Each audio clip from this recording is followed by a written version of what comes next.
mbokk yeeg xarit yi 9h tegal na 17 minutes xam ngeen ni Ibou Fall ci studio bi la gënee neex que en direct di ko nuyu te di ko siyaare El Hadj Ibou Fall mbaa yaa ngi am jàmm. Bous maa ngi am jàmm maa ngi lay nuyu di nuyu kilifa Mohamed Kandji parce que xam naa ne ndeysaan présidence su célibataire yi mu jël ko day campagne. xam nga da ngay nuyu ay kilifaam pour mu bañ a déborder. waaw mais yow yaa ngi déborder. di nuyu auditeurs téléspectateurs Sadio Mané dafa bàyyi présidence célibataire yi. waaw Kandji yéeg. am nañu candidat de. man de kii mooy sama candidat en tout cas daal mooy lay campagne maay directeur de campagne man maa ngi koy utal ay parrainage.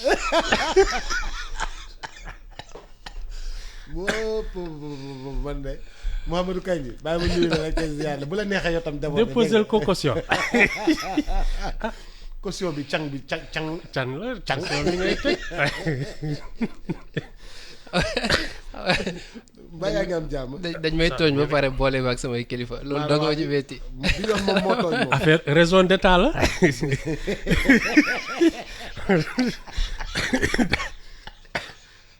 tooñ jaay la doole. ñàkk sax grave ak heureusement ba duñ génnee coulisses yi. waaw heureusement mais ziar la bu baax Boubacar nuyu Ibou Fall nuyu téléspectateurs yi ak auditeurs yi tey moom ñooy témoin. waaw tey ñooy témoin ni Ibou Fall moo ma tooñ. moo la tooñ balaay moo la tooñ. voilà ñu amaat mbégte ànd ak ñoom ci xew-xewu jamono. xew-xew jamono mais balaa ñuy dugg ci fait divers yi. waaw fait divers yi nag moom conseil constitutionnel la gën a xewee de. conseil constitutionnel waaw mën nañ ci ñëwaat démb xam nga moo nekkoon. voilà foofu fait divers bu gën a fa rëy.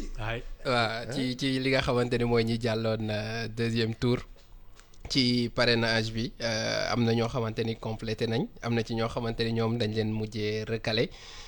Donc jamono ji ci ñi nga xamante ni bu ñu jëlee globalement am nañu 21 yoo xamante ni jàll nañ étape bi donc ci 93 yi nga xamante ni ñoom ñoo déposé woon ci pour seen dossier candidature. Alors ñi nga xamante ne recalé nañ leen démb mën nañ ci jàpp Bougane Gueye Dany njiital Gëm sa bopp waay. mën si jàpp Abdourahmane Diouf également. bu Awalé oui Aminata Touré donc ñoom ñi nga xamante ni seen dossier mujj ñu ko validé bon bu dee ñoom Idrissa Seck jàll nañ de même que Pape Djibril Fall ak démb ñi jàll ñoom ñoo ëpp que ñi nga xamante ni ñoo jàlloon ci premier tour bi. Mais madame Mimi Touré nag. yaay xeex nañ ko de. Aminata dégg nga kàddoom yi de bi mu génnee nee na lii lépp pexey Macky Sall la. fexe ba baare yoonam ci présidentielle bi mais mënu koo xañ mu politique loolu la wax. mais mënu koo xañ mu politique. waaw mënu koo xañ mu politique. Alaaji Ibou loolu déclaration bu leer la de. non man sama waxu démb mooy sama waxi tey dafa yéex a jóg d'abord ensuite ñoom ñëpp pratiquement dañu yaakaaroon ci appareil benn bokk yaakaar bi moom surtout. bi affaire nu mu tudd affaire législative yi bi mu jàllee. ba mu gedd. te la tàmbalee xëy na xalaat ne war na dem présidentielle boobu c'était trop tard moom. bi mu xamee ne 2019 moom comme dafa yàgg ne Macky Sall amuloon droit à un troisième mandat. 2019 la waroon fagaru ut appareil boppam mais toog di xaar ñu désigner la. désigné wuñ la parce que même ci yooyu yëpp xam nga demoo présidence de l'Assemblée nationale utoo lenn loo xam ne mën na la yóbbu à la présidentielle mais il fallait s'y attendre boops teel a jóg daal mooy wax ci léegi nag su dee moom dafa jàpp ne responsabilité bi Macky Sall la ko teg c'est qu'elle ne réglera jamais son problème. C'est quoi son problème? moom bi muy politique Macky Sall politique moom c'est au lycée qu'elle a commencé bi muy nekk directrice de campagne 93 Macky Sall nekkul directeur de campagne non vraiment elle n'a aucune excuse boppam moo tooñ boppam elle a fait des mauvais choix te loolu su ko nanguwul elle en fera toujours donc warul nekk crypto personnel. Non, même pas. Tu sais, il faut se regarder en face et se dire la vérité. Moom, son destin n'est pas forcément lié à celui de Macky Sall. Pourquoi si elle échoue, ce serait la faute à quelqu'un d'autre? Loolu moo jaadu. Non, elle a mal travaillé, c'est tout. Mais le camp de l'opposition s'agrandit de toute façon parce que moom opposante farouche la mais aussi Bougane c'est la deuxième fois ñu koy recaler à la présidentielle. Ah, leen daal xam naa ko ci gëm sa bopp xam sa bopp ko gën. Ça veut dire. Ça veut dire qu'il n'a pas travaillé, c'est tout. kon ku jàllul ci parrainage bi liggéeyoo bu Oui. Il a beaucoup fait le tour du Sénégal. Mais c'est pas une mi ngi raison. woon porte à porte, mi Oui. ngi woon terrain. Oui. C'est la deuxième Boups, fois. Hein? il y en a 21 qui sont passés. te amul c'est pas des gens du même camp. Ils sont 21 de camps différents. Fi mu ne nii hein? C'est tout. Nga xam ne kay quand tu travailles avec méthode et organisation tu passes. Il y a pas d'autre solution. Leneen amu ci. Mën nga def bruit nag di tëb di dal ak di def lu ne ñëpp di la dégg tous les jours alors que le vrai travail qui est un travail de fourmi doo ko def. donc faute bi ñuy rejeté ci machine bi si traitement dossier. Mais comment les 21 ont pu passer? C'est tout. Quand tu as dafa mel ni chaque année aux examens il y en a qui travaillent sérieusement il y en a qui font semblant su résultat yi génnee ñu mer non ku ci daanu daal tu as pas travaillé sérieusement tu as manqué de stratégie tu as manqué de lucidité c'est tout hein. bruit bu bëri bi du ci dara ouais. mais ñi nga xamante ni jàlluñu ci étape parrainage bi est-ce que du am lu mu wàññi ci seen considération parce que Boubacar léegi mu ngi wax par exemple Aminata Touré que ni opposante bu kii la mais ku mënul jàll parrainage est-ce que après ñu la doon considérer avant dinañ la ko considérer après. dama xamul ndax seetlu nga les têtes d'affiche avant 2019. ñi ñu ne woon vraiment c'est ça ñoom ñoo occupé l'espace public ay Abdoul Mbaye ak yooyu. Oui. Mais quand on est allé à la présidentielle, 5 yi jàll, dont Ousmane Sonko, oui. C'est eux qui ont pris les devants. Ah oui, ça, non. Une présidentielle, c'est comme si on te faisait une attestation en disant qu'il faut compter avec lui. Nattuwaay la. Non, nattuwaay la. Maintenant, celui qui gagne, moom, il décroche le jackpot. Mais ñi nga xam ne ils ont participé à la présidentielle. Mais tu peux les considérer s'ils n'entrent pas dans le camp présidentiel parce qu'il va y avoir des alliances et il va y avoir des oppositions. Mais dis-toi que les prochains ténors de la scène publique, ce sont ceux qui ont participé à la présidentielle. C'est tout. mais bii nii beneen jàngat bi mooy présidentielle bu 2019 boo xoolee ñi demoon pour le moment kenn dong moo ciy demaat ci bii nii. Et c'est Idrissa Seck. Macky Sall il participe pas. Ousmane Sonko également. Madické Niang bàyyi na. ki nga xamante ne mooy Issa Sall PUR am nañ beneen candidat. C'est ça, c'est le PUR. Considère que c'est quand même le PUR. Seul Idi moom mooy ñëwaat pour présidentielle. Mais la constance du PUR, faut faire attention. C'est-à-dire que il faut aussi considérer les appareils. PUR dañoo am appareil. Oui. La constance de l'appareil du PUR est celui de Benno Bokk Yaakaar. Parce que ça veut dire que si Macky Sall avait voulu se présenter, il serait passé haut la main. Parce que ça aussi, c'est l'appareil qui est constant. Mën nañu ne à la limite que si l'appareil Pastef, même si le parti est dissous, est constant. Oui. Parce qu'il présente des candidats. Maintenant, la personnalité qu'on présente, c'est différent. Mais il faut se dire qu'il y a des appareils politiques, de vraies machines électorales qui existent. Donc, soo leen seetloo, tu as le PDS, tu as le PUR, tu as l'ex-Pastef, tu as Benno Bokk Yaakaar. Enfin, Yewwi Askan Wi, quoi, disons ça comme ça. Ce sont des appareils qui fonctionnent. Bon, maintenant, il y a des troubles faits. Bon, Pape Djibril Fall, il avait pu passer l'épreuve à l'Assemblée. Ouais. Bon, il est mais encore plus là. fort reste le Douguet. Waaw, Ouais. mais non, mais l'épreuve de parrainage au moins. Oui. Bi tam jàll na ko. Mhm. Bon, ça veut dire que il y a une organisation qui se met en place petit à petit. Bon, maintenant. ak après- surprise yi ñu am également. Oui, bien sûr. Bien sûr. Non, non, mais il y a des appareils qui sont constants, qui sont rodés. Loolu moom. à part appareil yi am na ñoo xam ne gis nañu ne dañoo méthodique dañuy wax yéex a jóg pourtant Mame Boye Diao ku yéex a jóg la te jàll na ça veut dire que dafa am si ñoo xam ni dañoo méthodique ñoo xam ni dañoo am organisation bu baax derrière eux bon Ibou léeg-léeg mu ne la doole doxul jàmm wala xaalis doxul jàmm doole doxul jàmm. Mais il se peut qu'il bénéficie parce que xam nga moom c'est un dissident de Benno Bokk Yaakaar. oui Il se peut qu'il bénéficie d'une partie de cet appareil. Parce que D'une fa la partie. ko mënee tibbee moom. oui mais xam nga moom déjà maire la. Ah. maire la ba Mais il a pare. des alliés dans son ex-camp. Mhm. Ah non non xam nga l'appareil Benno Bokk Yaakaar dafa tas.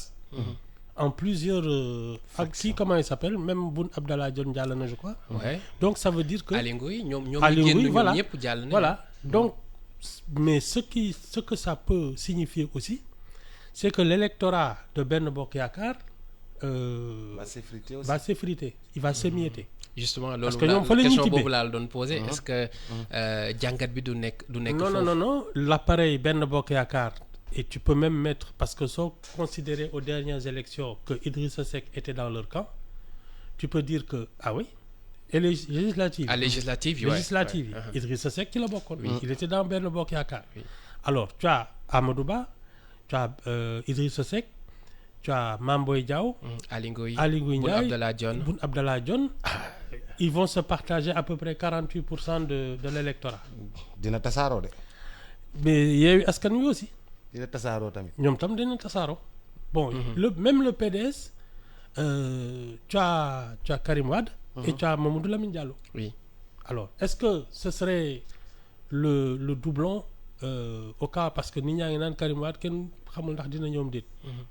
Est-ce que ce serait alors Mamadou Lamine Diallo que le PDS mettrait en piste? Yooyu yëpp il faut observer d'abord bon il faut que la dernière étape soit franchie. Oui. ba conseil constitutionnel. génne liste Génne liste définitive bi. définitive, il peut y en avoir qu'on élimine. Su boobaa nag on peut considérer les forces en présence. Disons que bu ñu xoolee ci dynamique bi ñu nekk peut-être on aura une quinzaine de candidats ci appareil yi nga xamante ni nekk yow da nga na dagg fi ay bopp déjà. ah yow non j'ai dit disons damay xayma ni bu ñu xoolee ci dynamique bi ñu nekk là on a 21 yoo 21, xamante ni jàll c'est ça. nañu étape boobu noonu bu ñu paree il y a peut-être Rose Wardini, mën na Rose Wardini deuxième femme. voilà Ouais, ouais. ça aussi La jàngat surprise la du chef, oui, Ouais. bien sûr. mais vraie surprise du chef bi c'est Anta Babacar Ngom. Rose Wardini. Ouais. Bon, tu sais, man, l'affaire Anta Babacar Ngom, bon, le discours politique, bon, il était naze, hein. Mais c'est le pouvoir de l'argent. Le discours politique est Ah important. oui, attends, déclaration yi mu def yi. Important. mi Ibou ngi Fall. def mu ngi def ay propositions moom de. bi muy naan bi mu nekkee xale yeew la doon àndal. non mais loolu interview la woon. loolu interview la woon. Non, mais c'est de la com. non interview la woon rek mais pourtant mi ngi def kii de. Oh là là. Hein? Bon, d'accord. mais. Non, mais il faut se dire peut-être que la société civile. Bon, moi je pense qu'il y a les milieux d'affaires. Serigne Mboup, Anta Babacar Ngom. Ça, moom, c'est les milieux d'affaires. C'est des plus- milliers d'affaires. Oui, c'est plus des gens qui ont un réseau basé sur leur surface financière, leur expertise en mais matière. le réseau sax parce que Serigne Mboup yàgg naa jaay réew mi yëpp Mais télévision. moom la mais kii di jaay ganaar dëkk bi yëpp kii di jaay ginaar dëkk bi yëpp. di ils jaay ont un nen réseau. nen ak C'est aliment de c'est les bétail. milieux d'affaires c'est des milliers qui d'affaires. peuvent marcher. Léegi moi ñoom ñaar ñu ëpp réseau ci réew mi de. léegi moi la surprise Rose Wardini. Bon c'est ça aussi. Bon tu me diras que sa sœur aussi est une politicienne. Mais elle s'est plus distinguée comme une personne de la société civile qui est dans le social. ay li xaw ma lan cancer xaw ma yooyu foog naa yooyu lay lijjanti. Hein? C'est quelqu'un qu'on a connu comme ça. Alors qu'est-ce que vaut vraiment le réseau des trucs comme ça? Tu ne sais pas. Mais en tout cas on est en train d'assister à une vraie recomposition parce que tu sais wax nañ ko fii les vieilles têtes de liste là têtes de piste chefs de file ont disparu. Oui. Hein? Ceux qui ont occupé l'espace pendant au moins 30 ans. Alors, la recomposition est en train de se passer, ça sort d'endroits où on ne s'attend pas. Et c'est très bien. Mais est-ce que reconfiguration bi wala redistribution des cartes yi mën nañ ko xaar même ba ci élection yi ñu génn parce que sànq yaa ngi koy wax bu dee Benno Bokk Yaakaar tas nañ ci seen biir donc forcément pourcentage bi ñu amoon ko ci nekk di nga si jël sa wàll. Bien sûr. loolu aussi moo dal Yewwi Askan Wi. Bien sûr. si bu dee Habib Sy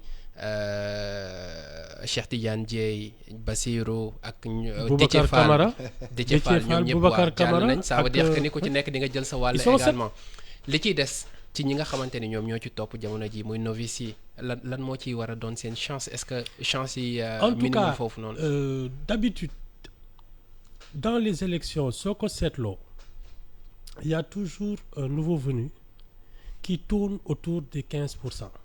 Bon, soo ko seetloo dans l'histoire du Sénégal, comment dire ça, Djiboka en 98 a été la surprise du chef et ça lui a permis d'avoir un groupe parlementaire. caabi ji xaw ma nu ñu ko doon tuddee. Oui.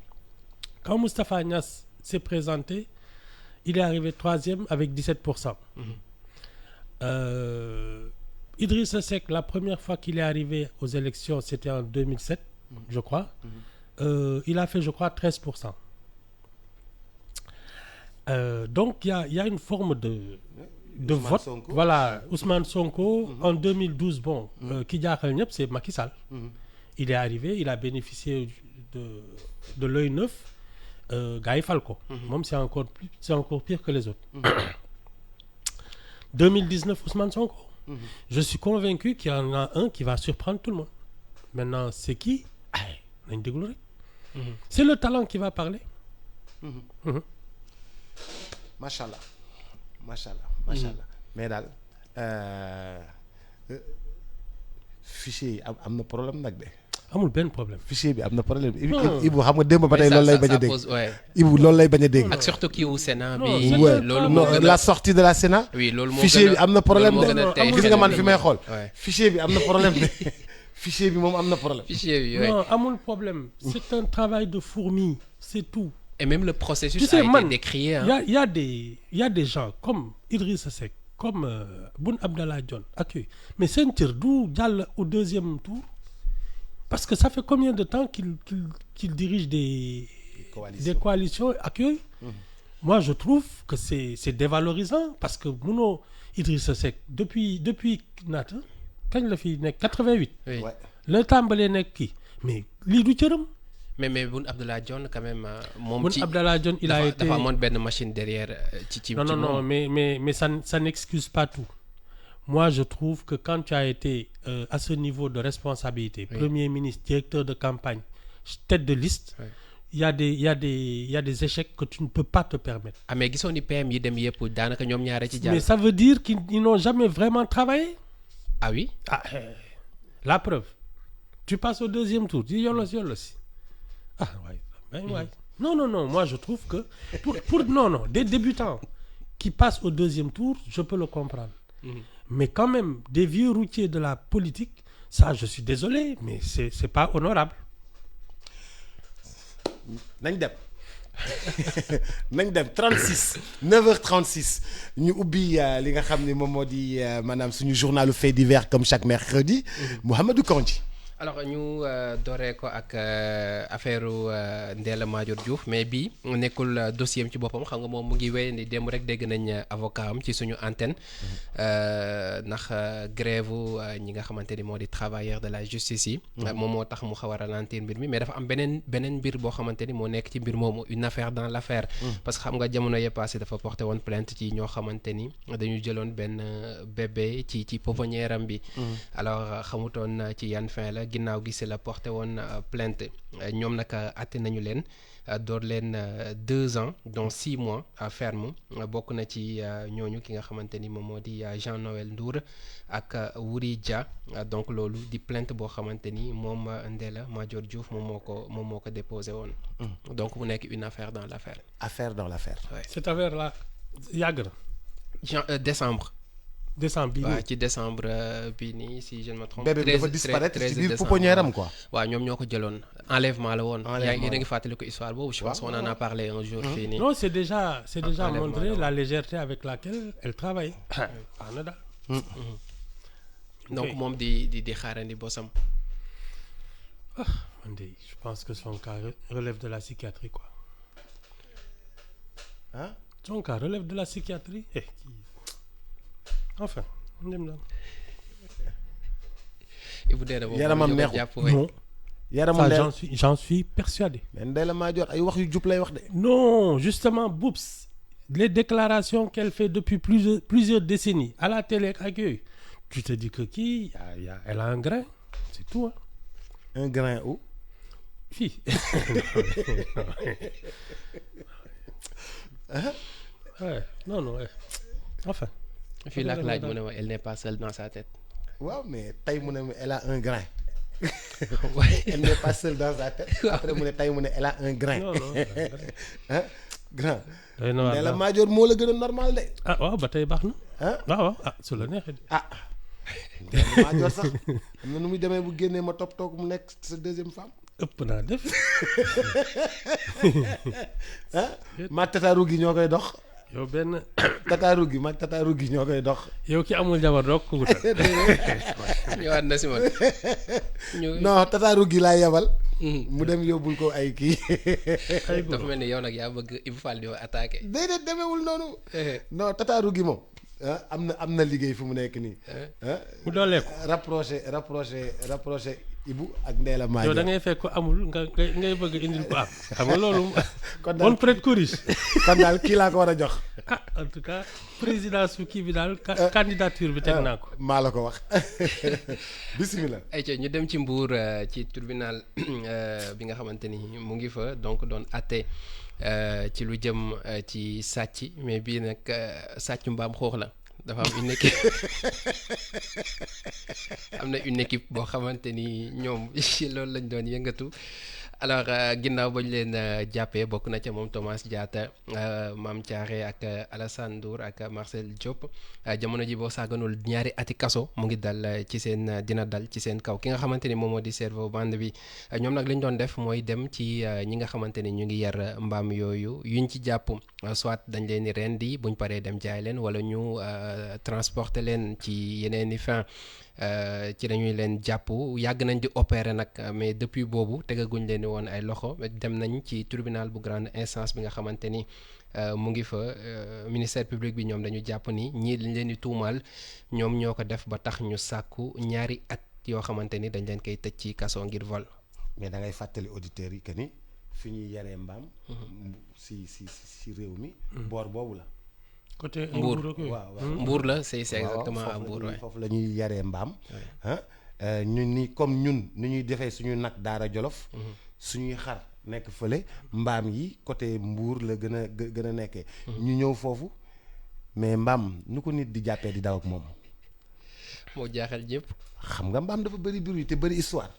te mën a xeex yu ci bëri ci bu ñu sukkandikoo parce que article bi mu ngi si imedia.sn nee nañ dañ leen doon rey ci saa si. ah ouais.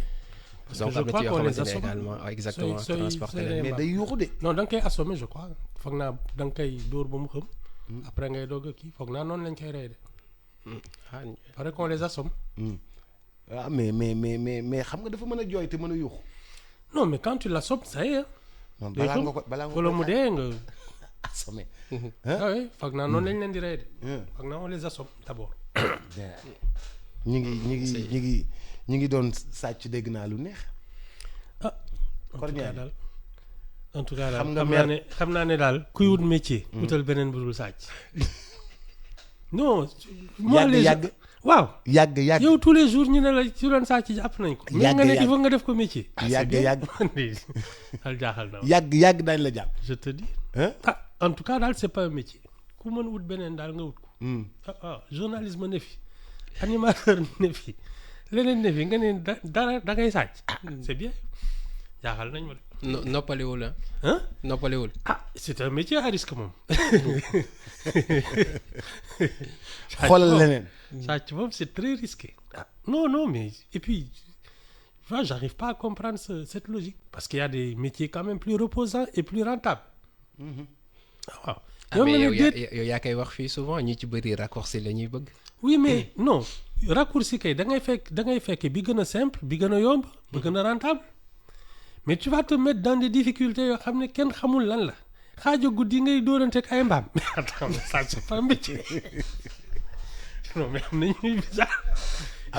am na nit ñu bëgg lu bizarre. mais vraiment amoo benn métier lu dul xaaju guddi ngay wut ay mbaam di ci dóor. non enfin ça. ba pare rey ko fees. c'est pas un métier. fees dem jaay. non mais franchement. waa ñun mbaa indi wuñ ko ci marché yi duñu ko jaay sax. doo ko xàmmee moom. déet. yow dañ koy xàmmee de. doo koy xàmmee. daa bëri graisse gu weex. non. graisse gu weex la bëri de. non du tout. doo ko xàmmee. non ay ñun mbaa indi wuñ ko ci marché yi di ñu jaay di ko jaay. yow waa Mbour xool leen de. amul étiquette de. yow ñii di rey ay xaj ak ay yooyu yëpp ñu ngi koy jaay ci dibi yeeg affaire yi attends. pardon. affaire yeeg yooyu. léeg-léeg ñu ne rey nañu ay wax mbaam beneen bi sëf. waaw wala ñu ne la rey nañ ay xaj ak ay yu kenn xamul. doo xamee dara ay kañaak li lekk ñu ngi koy rey di. ça veut dire que nous on mange des choses là. En tout cas tu sais comme ñun on a l'habitude mooy li ma wax ci marché ak place yi rek tu viens y a aucune garantie amul contrôle amul dara yow gis nga yàpp bi xonq rek yomb na nga jënd c'est bien dem boucherie daal foo xam ne war na ne kii c'est son métier nga kii ko mais la plupart des vendeurs de trucs ak yooyu da ngaa bëgg boucherie ñu bindal la fii viande de bœuf. déedéet fii viande de mouton li gën a wóor daal mooy loolu.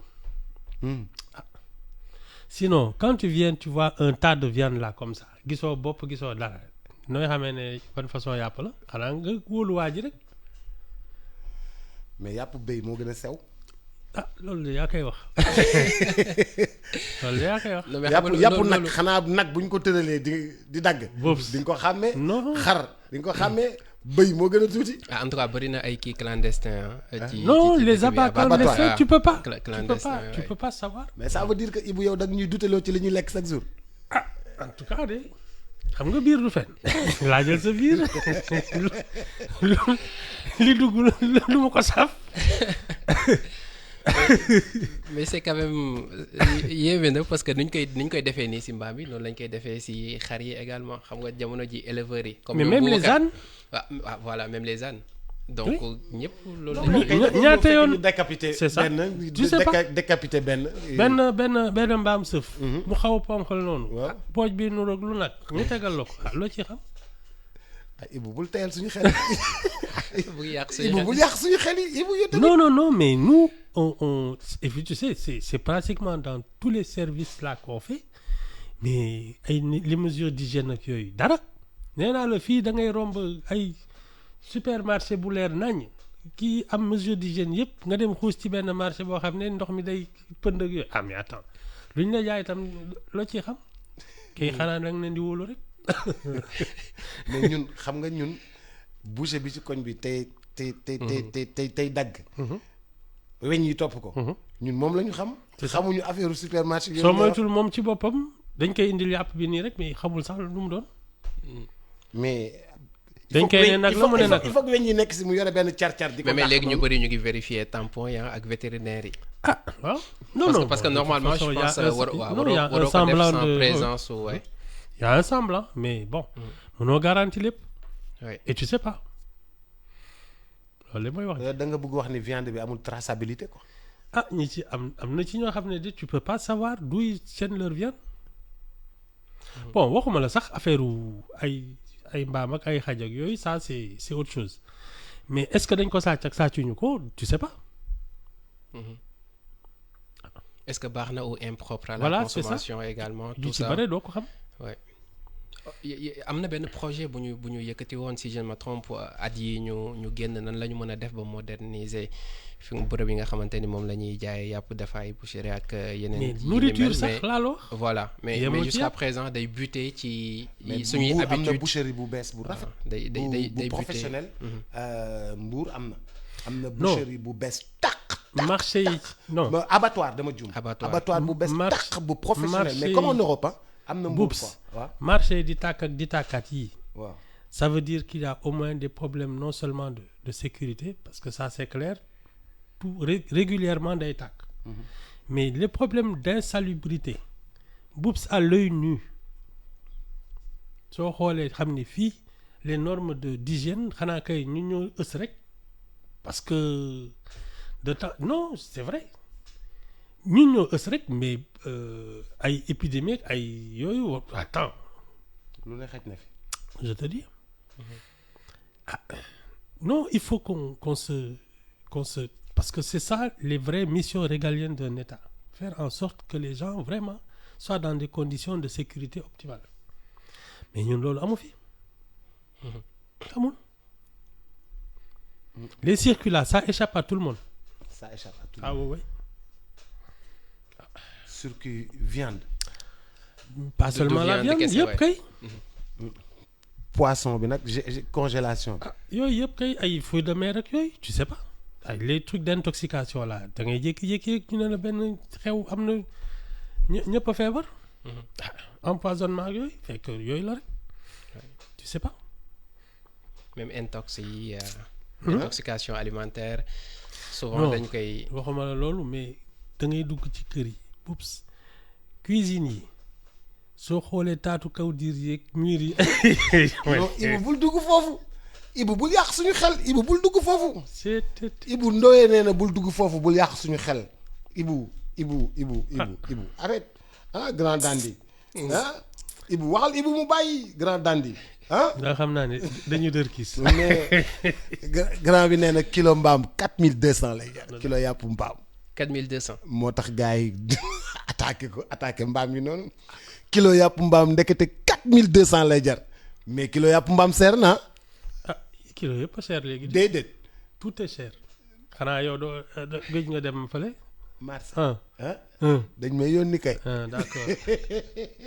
kilo yàpp mbaam 4200 mais kilo yàpp mbaam seer na. amul lu cherul moom kay tout a grimpé curieusement temps yi moom.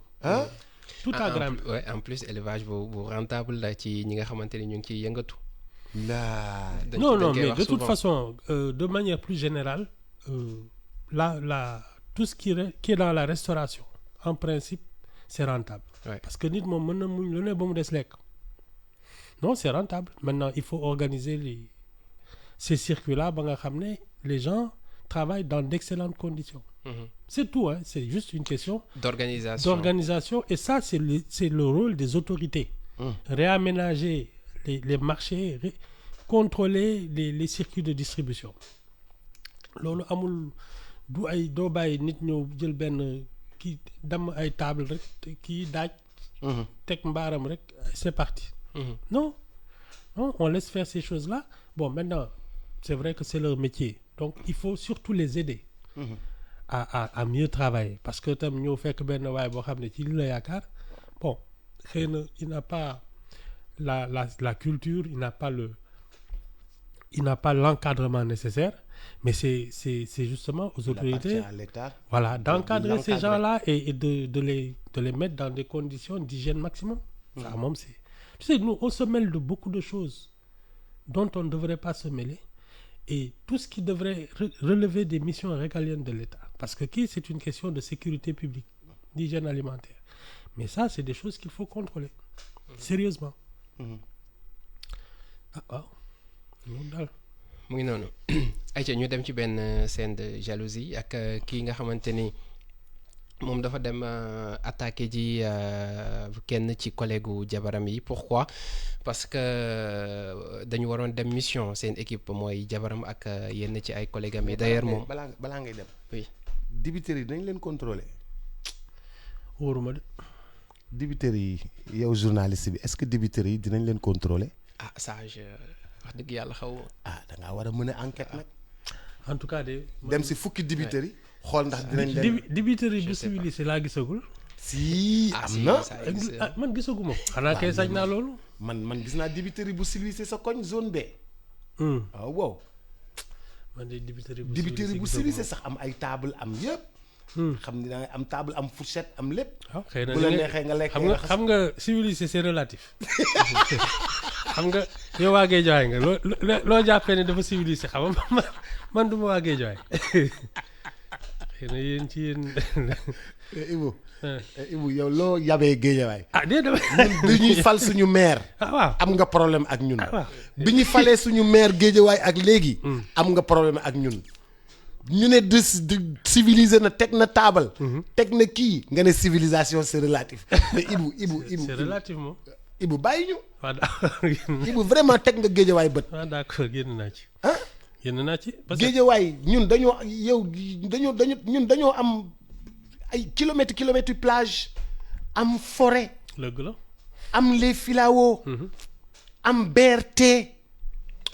di waaj a am nu mu tuddati ay espace de jeu. ak TER. am TER. non dëgg la. ah mais vraiment Ibou zone B ay koñ yu bouché rek la. dëgg la. yéen waa zone mais vraiment Ibou dafa teg bët Guédiawaye. waxtaan leen ba jubóo rek. c'est relatif c'est ba pare fan yi daf may romb ci couloir yi naan ma sa bilan wu maire bi kañ nga koy def. ah doo ko def. man maay def bilan wu maire bi. non vraiment Ibou da ngay waa. dégg naa Malick Gakou jàll na. waay ndeysaan Guédiawaye am na candidat am na candidat. Guédiawaye am na candidat. waay ndeysaan Guédiawaye am na candidat. mais vraiment Ibou yow da nga teg bët Guédiawaye. c'est bien. mais zone B amul candidat.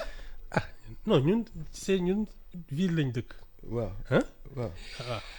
centre ville ay citadins la ñu kii. am nañu représentant plateau mooy ville. yéen dëkk bokk leen. non yéen vous habitez à la périphérie de la ville. non ñun Dakar lañu. mais Guédiawaye Dakar la. région mais département moom bokk leen ci. boole ci Dakar. non mais vraiment grand. yéen vous êtes au diable Vauvert. grand vraiment. ah. ndeysaan am ngeen candidat waay. ah ñun daal Guédiawaye ñoo ngi noonu. ñun daal Guédiawaye am nañu candidat non seulement ñun Guédiawaye am nañu candidat muy benn ba noppi yamuñu foofu ñun Guédiawaye dañuy liggéey Guédiawaye dañoo am lépp. waaw dañoo am affaire yëpp. dëgg la ñun grand avancé non grand da ngay waar waay. yaa ngi merloo. c'est relatif daal. waaw non Ibou day tooñ daal non Ibou day tooñ. mais Guédiawaye am na. gis nga fii mi Guédiawaye nu mu mel léegi. am tali ci digg bi. am suñu mbër. Balla Gaye 2 am suñu mbër. Elton kay. Elton dem na immigré ji. waaw mais ba tey suñu mbër la. mais nous doomu le fils de Guédiawaye c'est un fils de Guédiawaye. ah mais attends bàyyi leen li ngeen def. mais ci Louga amul mbër. ci làmb ji am ngeen maire. Louga amul mbër. amoon na de non Louga amul mbër grand dañ koy wax teg de. Louga amul mbër actuellement. ah waaw amul écurie foofu. écurie mën na fa am. Sa Njàmbur moo fa nekkoon non à l'époque. waaw amoon na Sa Njàmbur oui. mais actuellement. ak Mor Fadam il était de Louga je crois. Mor Fadam oui Fadam justement di village boo xamante ni. grand jàllal ci bi ci topp vraiment li ngeen di def nii c'est pas normal sur Guédiawaye arrêtez de tirer sur Guédiawaye. non loolu Ibou Fall la Ibou Fall ngay waxal man fi ñu toll nii dama neutre yéen laay xool. grand bi naan ma Ibou a raison war nga tirer le bilan du maire. bismillah Mika nee na ma Louga am na mbër nee na ma Bolo 2 mu ngi fa. naka. Bolo 2. Bolo 2 waaw bismillah. kon am nañ mbër. sa mbër siwul. alors on termine par bii nii mooy bi ma la doon wax scène de jalousie bi ak ki nga xamante ni soxnaam ak un collègue demoon nañ pour benn mission d'ailleurs moom moo leen yóbbu aéroport mais maintenant date bi nga xamante ni moom la leen joxoon pour seen retour jot na ñibbisiwuñ xëy na njoxtu bu ñaaw dikkal ko mu dem attaqué ki nga xamante ni moom moo di le collègue de sa femme ak jaas yi la fa yóbbaale. donc ci ginnaaw gi si lañ ko porter plainte atte ko daan ko 6 mois yoo xamante ni du ko tëdd ak 1 million yoo xamante ni war na ko verser mu jëm ci pour réparer préjudice moral bi. est-ce que xaaral ma génn ci ba set. raxas si sa loxo. ah sama nekk xaw ma li xew. jéegu ma tiinu ma. non mais réew mi dañuy doxantoo jaasi. bu baax. Ibou Fall nee na ma toujours mu ñuy vérifier sa veste bi. du ma la attaqué mais bon. Ibou comme émission bi tey ni ngeen ko jëlee. di attaqué Géejawaay. di ma attaqué. ah. nañ leen ko tas quoi parce que 57 jot na. waaw d'accord ku ne dem. ku ne dem quoi waaw ku ne dem ba suba. waaw ba suba ak jàmm ba suba ak jàmm Ibou. ba suba quoi sa njàmbur ñu def noonu. sa njàmbur ba suba ak jàmm. parce que laa moom ah. Alaaji Ngagne Diagne mais gars yi lu ñu bëggee man ma tirer le bilan du maire man mais man maa war a def bilan au maire bi. yéen a bokkoon koñ. waaw ñoo bokk koñ. ak Lat Diop. ak Lat Diop ak Fatou ne xaw ma naka taal. Nene Fatou ak Assane Diouf. ak Assane Diouf. c'est bien. c'est bien.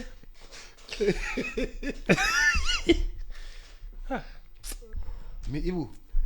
Guédiawaye trône sur Dakar. non c'est que yéen seen ay star sax. soo leen lii am furir. Assane Diouf lay am ci moom furir. ah déet ëpp naa wax. lim naa daal juróom am na ci ay ministre am na ci lu ne. voilà ak yow ci nga bokk. surtout. ak yow ak Pape Doudou. ak Pape Doudou. Bonne journée ciao.